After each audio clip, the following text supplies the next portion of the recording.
안녕하십니까, 반갑습니다. 여러분들과 발성 그리고 노래에 대한 이야기를 나누러 온 광수입니다. 오늘 여러분들과 나눠볼 이야기의 주제는요, 학원을 다니는데 나의 노래 실력이 늘지 않는 3가지 이유에 대한 이야기입니다. 아무래도 노래에 관심이 있으신 분이라면 한 번쯤은 학원에서 레슨을 받아봤을 가능성이 높습니다. 그런데 이 학원에 들이는 노력과 시간과 비용에 비례해서 나의 실력이 잘 늘지 않는 경우, 이럴 때 선생님의 탓인 건지 나의 탓인 건지 구분이 잘 가지 않습니다. 그래서 이런 경우 왜 늘지 않는지에 대한 이야기를 나눠봄으로써 여러분들에게 팁을 드리고자 합니다. 지금부터 가보실게요. 1번, 학원을 다니는 정확한 목표점이 없을 경우입니다. 이게 무슨 말이냐면, 내가 노래가 늘고 싶어서 학원을 가는 것까지는 좋아요. 그런데 학원에 가서 무엇을 배우고 싶은지에 대한 정보가 없는 경우입니다. 물론 노래에 관심도 없다가 갑작스럽게 노래를 배우는 경우에는 어떤 목표점을 정확하게 정하는 건 상당히 어려운 일이 될 수 있어요.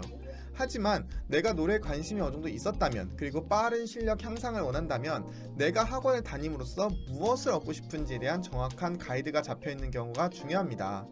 이유가 뭐냐면, 노래를 가르칠 때 발성도 가르쳐야 되고 박자나 리듬에 대한 것도 가르쳐야 되고 발음에 대한 것도 가르쳐야 되고 가르쳐야 되는 것이 너무 방대하고 많습니다.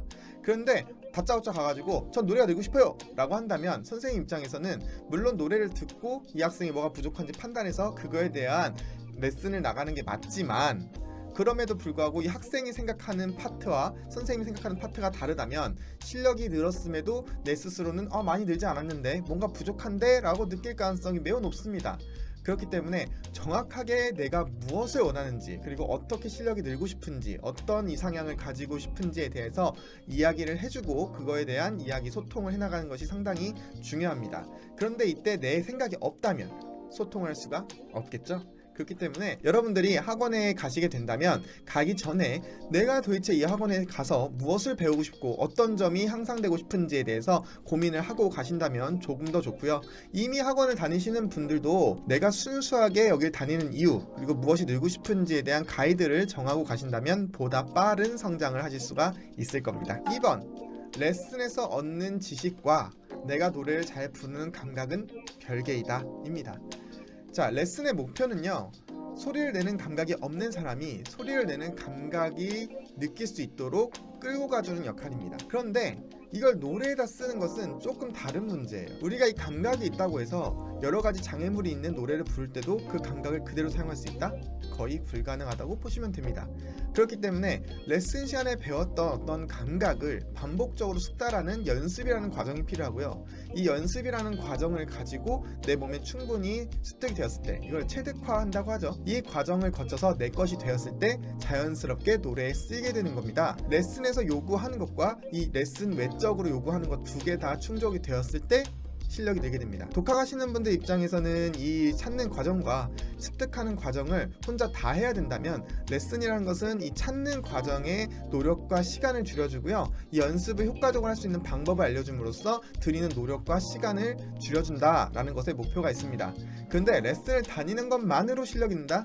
이거는 사실 어렵죠. 3번, 선생님과의 소통이 없이 일방적인 관계가 된 경우입니다. 보통 레슨을 받으러 가면 학생 입장에서는 이 선생님은 나보다 뛰어나고 그 다음에 나보다 경험이 많으니까 이 사람에게 맡기면 되겠다 라고 생각하기가 쉽습니다. 근데 사실은 이 마음은 선생님을 믿는다는 마음보다도 어떻게 보면 내가 내 노래나 내 소리에 관심을 좀 줄이겠다 라는 생각과 마찬가지입니다. 게으르다 라고 표현을 해도 무방하겠죠. 그렇기 때문에 레슨을 받으면서 생기는 의문점 혹은 어떤 막히는 포인트에서 선생님과 많은 소통이 이루어져야 됩니다. 왜냐면 이 선생님이 아무리 경험이 많고 실력이 좋다고 하더라도 모든 사람에 대해서 완벽하게 대처하기란 어렵습니다. 거기에다가 이 선생님도 학생과 소통을 하면서 알아가는 시간이 필요하기 때문에 내가 더 적극적으로 어떤 이야기를 하고 소통을 하려고 한다면 그 찾아가는 시간과 그리고 습득하는 시간들이 점점 짧아지고 효과적으로 바뀌게 됩니다. 무조건 선생님이 가르치는 게 맞다 라고 생각하고 나 자신을 놓는 것보단 내가 연습해보고 아닌 거에 대해서는 질문을 하고 거기에 대해서 이해가 됐다면 더 열심히, 이해가 안 되고 어렵다면 거기에 대해서는 선생님과 더 깊은 대화. 여기서 맞지 않다면 그 선생님과 제자가 나쁘다는 것이 아니라 서로가 맞지 않는 거기 때문에 나와 맞는 선생님을 찾아가는 것이 더 좋은 결과를 가져올 수도 있습니다. 그렇기 때문에 무조건 선생님 말이 100% 맞다라고 맹신을 하기보단 내가 직접 체험하고 몸으로 느낀 다음에 이게 맞는지 물어보고 거기에서 본인이 이게 올바르다는 방향성을 느낀다면 쭉 가시는 거고요. 아니다 라고 하신다면 선생님을 바꿔보시거나 아니면 조금은 자기 혼자 연습해보는 시간을 갖는 것도 추천드립니다.